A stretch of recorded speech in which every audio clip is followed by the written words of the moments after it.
And I like this question from DS0927, which feels more like a password than a username, but that's okay. New member at BlueWhiteIllustrated.com. Always love introducing new members.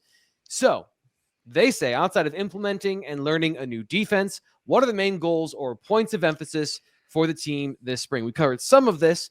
I want to start with the fact that the offense will take a new shape in 2025 based on the talent on the roster. Andy Kotelnicki is serious about every year crafting, if he has to, an entirely new offense based on whose strengths are where and what the offense needs to look like this year. Now, the talent may be similar, right? So Penn State's tight end room is deep, focusing on tight ends and running backs. That probably isn't going to change, but the receiver room looks a whole hell of a lot different now than it did at this time last year. So his second year here on campus, I expect there to be stuff that iterates, innovates, and that starts now. Like that, those plans, trying to get that stuff installed, seeing what works, what doesn't work, seeing what Devontae Ross and Kyron Hudson can do. All that happens in the spring. So I think that's an essential part of the offensive evolution, starts in spring football. Nate, do you have another one of a checklist of important things that happen in spring football? Yeah, I mean, I was just going to be a jerk and say that first one is pretty big. Like implementing I'm just kidding. I'm messing around, but yeah, implementing and learning a new defense, it feels to me is extremely significant to this team and its personnel. I do think that what you're saying with the offense is I'm not saying it has to be a total reset, but Tyler Warren was so unique and his role was so unique in really all of college football, let alone for Penn State this past season.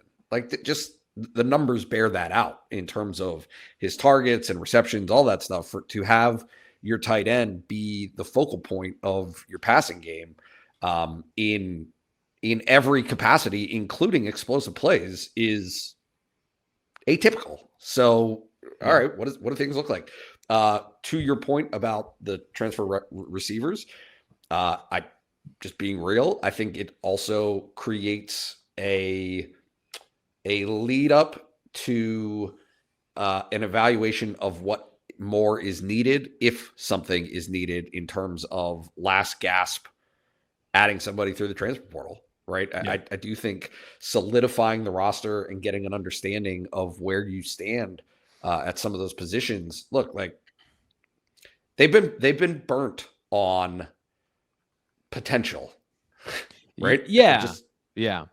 Fitz, hey, I think that's a fair point to say that I feel like there is this assessment of Penn State's portal activity that they haven't gone after players in the portal. They haven't gone after receivers. But if you think of it, Malik McClain, Dante Cephas, Mitchell Tinsley, like they've been as aggressive as they can be getting the guys they can get in the portal.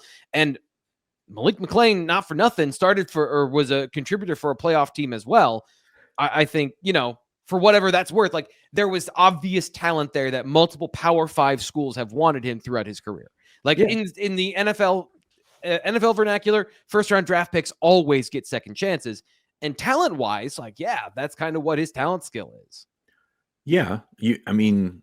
When you talk about going out and securing a guy in the portal, part of the thing that we don't talk about, because we think it's all bidding and all money, is that guy's got to be interested.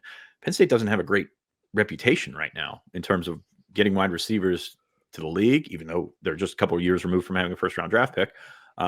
So it's just a very interesting dynamic because I don't want to say it all fell apart so quickly, but it seemed to, that's tough to sell. And, you can put a dollar amount on it. Absolutely.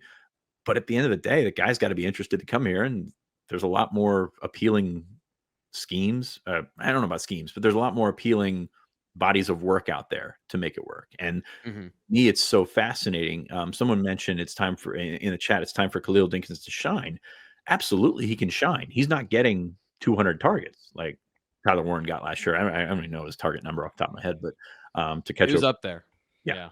It was 150. So to spread that out is going to be fascinating to see how that plays out, because you've got to find the guys and you've got to discover if you've got an actual option to rebalance that out, because it's not going to happen overnight. So I'm very curious how that target distribution is going to work out. We mentioned earlier the transfers, but also Denmark, and you've got guys coming back like Clifford. So it's fascinating to me, and I don't know how they're going to do it. Like that's probably the craziest part, is because yes, you've got options, but you've also got a body of work that hasn't proven itself there. So, well, we're going to go further down this rabbit hole because here it is. Go ahead. Oh, no, just one more very flippant remark. But James Franklin talks consistently about how, against the rules it is for these guys who already know where they're going before they enter the transfer portal. Penn State needs to do that. Like, dispense with the honor routine is what you're saying? You have got to become part of that ecosystem, because you're going to die if you don't. That's just the reality, is whatever form it takes, right? Guy who knows the mom, right? Whatever, however the back channeling needs to happen, with a number that is over and above. I think there is an element of truth. I'm being a little bit flippant, but I'm just saying, making something happen where Penn State in the past has been reticent to upend the room, to disrupt the room, right? In terms of the hierarchy, and you don't want to shake things up to the point where other guys get upset. Like they're past that. They're past that. And it is time to dance with the line. It was spring football last year where we had this conversation. If that happened, they lost their number one receiver, Keandre Lambert-Smith, because of NIL considerations and upsetting at least a player in the room. And now they lost all those players anyway.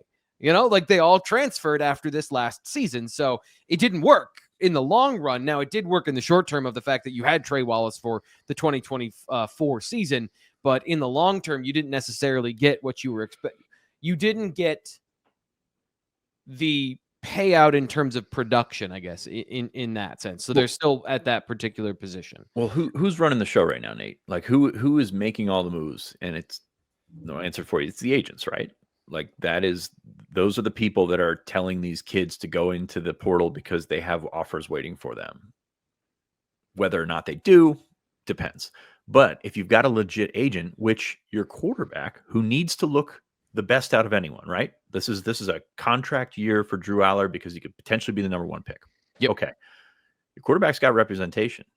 That guy should be working for Penn State, like to get Drew the best potential weapons that he can get him. So, I mean, that you're talking about Penn State getting into it. Well, I think this entire ecosystem has to work for that to take place.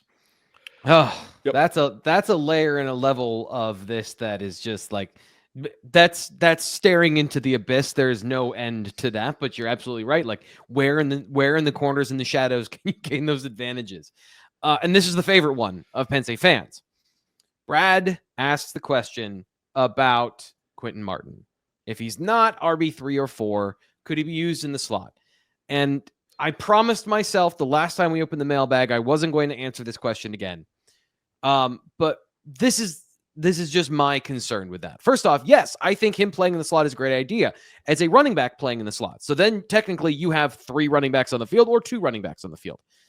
As a runner who can catch, that is absolutely fine to have packages where he's lined up in the slot and running routes downfield.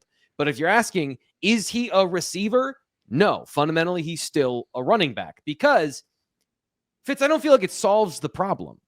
I don't like you need receivers, and receivers win not just in the slot. They've got plenty of slot options. Tysier Denmark, Devontae Ross, Kyron Hudson can run routes from the slot. Nate, you've been talking about if Caden Saunders can contribute to this team. You can't line 7 slot receivers up on the field. You need to have people outside. You need to have wide receivers. I don't see Quentin Martin as a wide receiver. They are still lean on guys that can win outside the formation. Quentin Martin, Andrew Olish, that does not solve your problem. So again, the moratorium has been lifted and closed on this conversation. But Fitz, do you have any other thoughts on that? we can move on if not. We're not going to get 7 slot receivers on the field with that attitude. I can tell you that. That's it's like right. the 10 safety defense. Boom. Yes. But you know what the counter argument is. It's whether or not any of those guys that you previously mentioned for the slot can moonlight as that wide receiver. Yeah.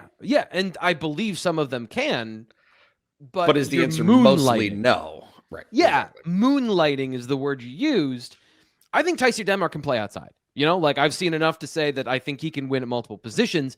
But we don't know yet. And so like you're asking, how do we solve a problem that we already have an answer to when we have to solve the first problem? And that's you need wide receivers on the team.